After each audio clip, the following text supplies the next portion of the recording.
हे guys good afternoon. आज घरी मला दुपारी झोपच लागत नव्हती आणि कंटाळा पण खूप आला होता.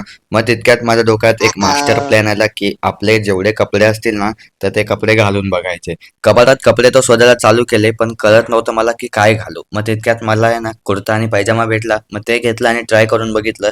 तर तुम्हाला कसं वाटतंय मला नक्की कमेंट सेक्शन मध्ये कळवा. आणि हातात आपला वॉच पण नवीनच घेतलेला घातलाय. आणि मंडळी मुंबई मच्छी मार्केटमध्ये माझं एक शूट पण होतं आणि काही कारणामुळे मला जायला भेटलं नाही. तर त्याचा एक छोटासा एक पार्ट मी टाकलेला आहे, तर नक्की जाऊन चेक करा. आणि मंडळी मम्मीच्या फोनमध्ये एक इंटरेस्टिंग बस गेम होता आणि त्याच्यामध्ये आपल्याकडे आपल्या कोकणातली लाल परी होती ना भाई. तेवढ्या संध्याकाळचे वाजले 6:30 आणि मी मस्त अंघोळ करून फ्रेश होऊन देवाची दिवाबत्ती केली आणि चाय नाश्ता करता करता थोड्या वेळ तारक मेहता बघितलं. तर तुम्हाला पण अशी सवय आहे की नक्की मला सांगा. मला करायचे होते कपडे इस्त्री, मग ते एकदम झापूक स्टाईल मध्ये करून घेतले आणि नेहमीसारखं गेलो खालती राऊंड मारायला. आणि खालती बसल्या बसल्या एक गोष्ट ऑब्झर्व केली, ती म्हणजे दिवाळी तर गेली आणि कंदील अजूनपर्यंत तसाच आहे.